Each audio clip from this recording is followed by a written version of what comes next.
Subscribe कीजिए learn triple E channel को और प्रेस कीजिए इस बेल आइकॉन को ताकि आप देख सकें लेटेस्ट वीडियो सबसे पहले। हेलो दोस्तों, लर्न ट्रिपल ई चैनल पर आपका एक बार फिर से स्वागत है। मैं हूं आपका दोस्त जगदीश जोशी। दोस्तों, पिछली वीडियो में हमने हाइड्रोलिक प्रेस मशीन का कंट्रोल पैनल जो होता है उसके बारे में डिस्कस किया था। जो हमने पिछली वीडियो में हाइड्रोलिक प्रेस मशीन का जो कंट्रोल पैनल जो होता है उसके बारे में जो हमने डिस्कस किया था, उसमें हमने आपको एक नॉर्मल प्रेस मशीन के बारे में बताया था, जिसमें कि हमने एक हाइड्रोलिक टैंक लगा रखा हो, एक हाइड्रोलिक पैक हो हमारे पास, और उससे हम नॉर्मली एक छोटी सी प्रेस मशीन को ऑपरेट कर सकते हैं। ठीक है, ये जो कंट्रोलिंग है, इस कंट्रोलिंग से आप एक नॉर्मली छोटी सी प्रेस मशीन को कंट्रोल कर सकते हैं। लेकिन अगर बात करें हम 500 टन यानी कि 500 टन की प्रेस मशीन जो है, अगर उसका कंट्रोल पैनल अगर हमको बनाना हो तो वो हम किस तरीके से बनाएंगे, वो आज हम इस वीडियो में डिस्कस करेंगे। मेरी आपसे रिक्वेस्ट इतनी सी रहेगी कि अगर आपको हमारी वीडियो पसंद आती है या फिर आप हमारी वीडियोस पर कुछ भी अगर फीडबैक देना चाहते हैं तो प्लीज आप नीचे जाकर के कमेंट जरूर किया कीजिए, क्योंकि आपको शायद कमेंट टाइप करने में या अपने विचार टाइप करने में ज्यादा से ज्यादा 5 से 10 सेकंड का टाइम लगेगा, लेकिन आपके 5 या 10 सेकंड हमारे लिए बहुत ज्यादा इंपॉर्टेंट होते हैं और हम काफी मोटिवेट होते हैं आपके कमेंट्स को पढ़ करके। ठीक है, तो इस वीडियो में हम चलिए डिस्कस कर लेते हैं।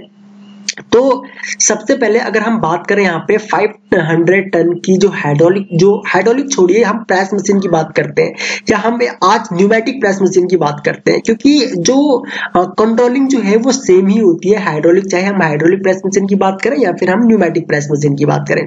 तो आज हम यहाँ पे बात करेंगे हाइड्रोलिक छोड़ देते हैं हम यहाँ पे, है ना, हम यहाँ पे ओनली प्रेस मशीन की बात करते हैं जो कि 500 टन की प्रेस मशीन होगी। हम यानी कि हम 500 टन की प्रेस मशीन को ध्यान में रखते हुए एक कंट्रोल पैनल डिजाइन करेंगे। तो यहाँ पे हम बात कर रहे हैं प्रेस मशीन की, तो हम यहाँ पे प्रेस मशीन लिख देते हैं। एंड अभी देखिए, अभी हम इसको जो इसके सर्किट बनाएंगे वो हम लैडर में बनाएंगे ताकि आपको पीएलसी में भी आसानी से आप समझ पाए, और अगर आप पीएलसी में प्रोग्राम बनाना चाहते हैं तो वो भी आप बहुत ही आसानी से बना सकते हैं। तो मैंने पिछली वीडियो में आपको बताया था कि किसी भी मशीन का कंट्रोल पैनल बनाते टाइम आपको सबसे पहले जो स्विच लगाना है वो लगाना है एनसी, और वो होना चाहिए इमरजेंसी का। तो यहाँ पे हम ईएम लिख देते हैं, इमरजेंसी, एंड उसके बाद हम एक एनओ लगाते हैं जो कि होगा कंट्रोल स्टार्ट। ठीक है, कंट्रोल स्टार्ट का होगा, एंड उसके बाद हम एक इससे आउटपुट ऑन करवाएंगे जो कि हम रखेंगे Y0। अब अगर इसको हम होल्डिंग दे देते हैं यहाँ पे, ठीक है, Y0 को यहाँ पे हम होल्डिंग दे देते हैं Y0 की। अभी अगर आप इसको RLC में बना रहे हो, ठीक है, इसको मैं बताता हूँ, यहाँ पे एक बार लिख देता हूँ मैं, कंट्रोल कॉन्टैक्टर, या फिर ये रिले भी हो सकती है। अब देखिए, अगर आप इसे RLC में बनाओगे तो RLC में आपको Y0 आउटपुट एक लेनी पड़ेगी। ठीक है, आपको यहाँ पे एक रिले या कॉन्टैक्टर लेना पड़ेगा। लेकिन अगर आप इसको पीएलसी में प्रोग्राम कर रहे हो तो पीएलसी में प्रोग्राम करने के लिए आपको क्या काम करना पड़ेगा, आपको पीएलसी के अंदर बिट्स होती है ना, बिट्स होती है, तो आप उन बिट्स को यूज कर सकते हो। तो यहाँ पे मैं आपको ऊपर यहाँ पे लिख देता हूँ, ये M0 हमने इसकी जो बिट्स है M बिट ले ली और इसको हमने M0 एड्रेसिंग दे दी। तो इससे फायदा ये होगा कि इससे आपको एक पीएलसी में मतलब कि एक्स्ट्रा बाहर आउटपुट लेने की जरूरत नहीं पड़ेगी, ये सिर्फ इंटरनल ही रहेगा पीएलसी के अंदर। यानी कि आप पीएलसी के अंदर की एक आउटपुट को यूज कर रहे हो और उस आउटपुट को आपने एड्रेसिंग दी M0। ठीक है, तो इसी तरीके से यहाँ पे होल्डिंग भी आप M0 की आपको देनी पड़ेगी। वैसे मैं फिलहाल आपको यहाँ पे पीएलसी एंड RLC दोनों के लिए ही आपको बता रहा हूँ, आपको जिस चीज में अच्छा लगे आप वैसे कनेक्शन कर सकते हैं। उसके बाद यहाँ पे हमने सबसे पहले हमने साइकिल स्टार्ट का बटन दबाया। साइकिल स्टार्ट का बटन दबाने के बाद यहाँ पे ये जो है कंट्रोल ऑन हो गया। ठीक है, कंट्रोल ऑन हो गया, और उससे पहले हमने एक इमरजेंसी भी लगा दी। उसके बाद हम क्या काम करेंगे, हम यहाँ पे, क्योंकि हमारी जो प्रेस मशीन है वो 500 टन की है, 500 टन की है, तो इसके लिए जो मोटर लगेगी वो लगभग मान के चलिए आप 50 से 60 HP की मोटर लगेगी। 50 HP से 60 HP की मोटर लगेगी।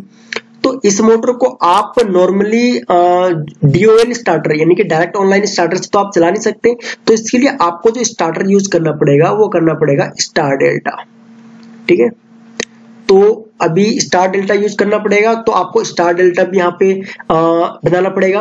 तो उसके लिए क्या काम करना पड़ेगा आपको, उसके लिए आपको एक NO यूज करना पड़ेगा Y0 का। ठीक है, Y0 का NO, Y0 या M0 वो आप अगर PLC में यूज कर रहे हैं तो M0 आएगा, अगर RLC में आप कनेक्शन कर रहे हैं तो यहाँ पे आपको Y0 यूज करना पड़ेगा। उसके बाद आप एक NC पुश बटन लेंगे एंड एक NO पुश बटन लेंगे।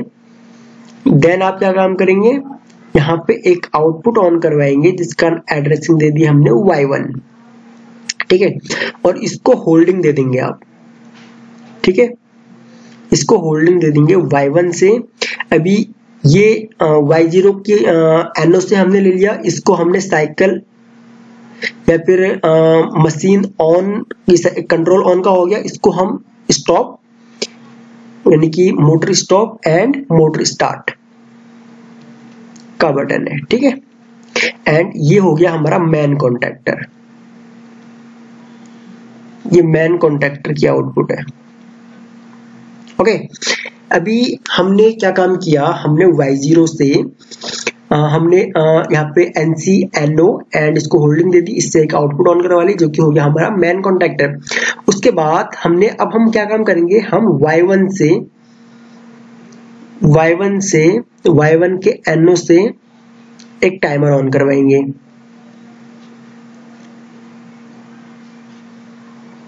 ठीक है, टाइमर T0 हमने इसको एड्रेसिंग दे दी एंड इसको एड्रेसिंग दे दी हमने Y1, और Y1 के ही NO से, देखिए Y1 के ही NO से हम एक और कॉन्टैक्टर ऑन करवाएंगे जिसको हम एड्रेसिंग देंगे Y2 एंड यहाँ पे हम Y1 हमने इसको एड्रेसिंग दे दी। अभी देखिए, अगर हम किसी कॉन्टैक्टर को किसी दूसरे कॉन्टैक्टर के NO से अगर हम ऑन करवा रहे हैं तो वहां पे हमको होल्डिंग देने की जरूरत नहीं पड़ती है। ठीक है, आपको ये हमेशा ध्यान में रखना है, क्योंकि इंटरव्यू में अगर आपसे कोई सर्किट बनवाएगा और उस सर्किट में अगर आपने यहाँ पे होल्डिंग यूज करी है, उसके बाद अगर आप इस तरीके से अगर आप सर्किट बना रहे हैं कि एक कॉन्टैक्टर से दूसरे कॉन्टैक्टर को अगर आप ऑन करवा रहे हैं, तो वहां पे इंटरव्यूअर आपसे पूछ सकता है कि भाई आपने जो होल्डिंग है वो होल्डिंग क्यों नहीं दी है यहाँ पे। तो आपने ध्यान में रखना है कि अगर आप एक कॉन्टैक्टर से दूसरे कॉन्टैक्टर को ऑन करवा रहे हैं तो वहां पे आप होल्डिंग नहीं देंगे। ठीक है, तो यहाँ पे हमने Y1 से ही हमने एक और कॉन्टैक्टर ऑन करवा दिया, और उसके बाद हमने क्या काम किया, हमने जो टाइमर जो था, टाइमर के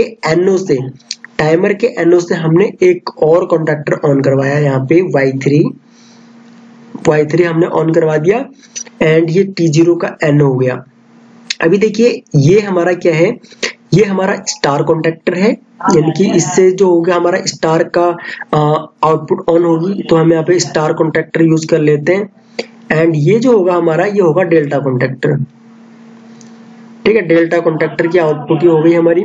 अभी हम यहाँ पे क्या काम करेंगे, जो टाइमर जो था, टाइमर की NC हम स्टार में यूज करेंगे। स्टार में हमने टाइमर का NC यूज कर लिया। अभी क्या होगा इसमें, जैसे ही हमने ये पुश बटन स्टार्ट का साइकिल स्टार्ट का बटन दबाया, साइकिल स्टार्ट के बटन दबाते ही क्या होगा, Y1 हमारा ऑन होगा। Y1 के ऑन होते ही हमारा मैन कॉन्टैक्टर ऑन होगा, और Y1 के ऑन होते ही हमारा टाइमर और स्टार वाला कॉन्टैक्टर दोनों के दोनों ऑन हो जाएंगे। क्योंकि यहाँ पे हमने टाइमर की NC यूज कर रखी है, तो यहाँ पे सप्लाई इसकी डायरेक्ट जाएगी। जाने के बाद क्या होगा, अभी हमने जो टाइमर में मान के चलिए 30 सेकंड का टाइम डाला हुआ है, तो जैसे ही इसमें 30 सेकंड का टाइम कंप्लीट होगा, तो 30 सेकंड होते ही क्या होगा, T0 का जो NC था वो NC NO बन जाएगा, और इसका जो NO था वो NC बन जाएगा। तो इससे क्या होगा, हमारा डेल्टा ऑन हो जाएगा। 30 सेकंड के बाद हमारा डेल्टा ऑन हो जाएगा। तो उसके बाद हम स्टार और डेल्टा इन दोनों में हम सेफ्टी पर्पज के लिए एक दूसरे का NC भी यूज कर सकते हैं। तो यहाँ पे हमने क्या काम किया, यहाँ पे हमने Y3 का NC यूज कर लिया, और यहाँ पे हमने Y2 का NC यूज कर लिया।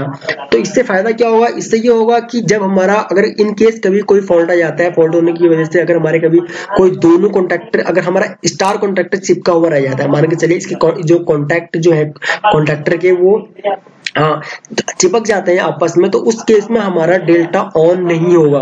ठीक है, किसी भी कंडीशन में अगर इन दोनों कॉन्टैक्टर में से कोई भी एक कॉन्टैक्टर अगर चिपका हुआ रह जाता है या फिर आपस में शॉर्ट हो जाता है या फिर सप्लाई कटने के बाद भी ऑफ नहीं होता है, तो उस केस में हमारा दूसरा कॉन्टैक्टर किसी भी कंडीशन में ऑन नहीं होगा। ठीक है, तो ये तो हो गया हमारा कि हमें हमने इसको जो स्टार डेल्टा जो 50 या 60 HP की जो मोटर है हमारी, इसको हमने ऑन कर दिया। अभी बात आती है स्टॉक की, भाई स्टॉक किस तरीके से लगेगा। ठीक है, स्टॉक लगने के लिए हमने पिछली वीडियो में आपको बताया था कि भाई हर एक प्रेस मशीन में जो सर्किट बनता है वो सेम बनता है।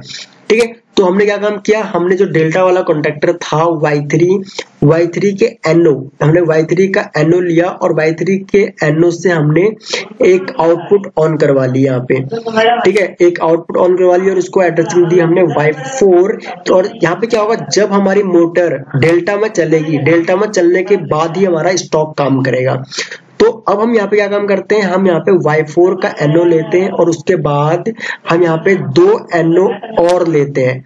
ठीक है, यहाँ पे हमने Y4 का NO और ये 2 NO जो है हमारे, ये है डबल पुश बटन है। ठीक है, जो कि हम दोनों हाथों से एक बार में ही दबाएंगे, जो कि मैंने इसके ऊपर एक वीडियो भी बना रखी थी। अगर आपने वो वीडियो नहीं देखी है तो आपको वीडियो देखनी चाहिए, ये हम सेफ्टी पर्पज के लिए यूज करते हैं। उसके बाद हम इससे एक और आउटपुट ऑन करवाएंगे जिसको हम Y5 यहाँ पे एड्रेसिंग देंगे और इस वाई फाइव से हम क्या काम करेंगे, इस वाई5 से हम एक, अगर हमारी सोलेनॉइड कॉइल है तो हम सोलेनॉइड कॉइल को ऑपरेट करेंगे, अगर हमारा हाइड्रोलिक सिस्टम है तो हम हाइड्रोलिक सिस्टम को इससे ऑपरेट करेंगे। ठीक है गाइस, तो आई होप कि आपको ये वीडियो पसंद आई होगी। और इसके जो सर्किट है हाइड्रोलिक प्रेस मशीन के, वो हमें यहाँ पे जो एक नॉर्मली जो मोटर जो होती है एक 50 या 60 HP की, वो मोटर उसके लिए स्टार डेल्टा हमको यूज करना होता है और बाकी स्टॉक के लिए हमें यूज करना होता है।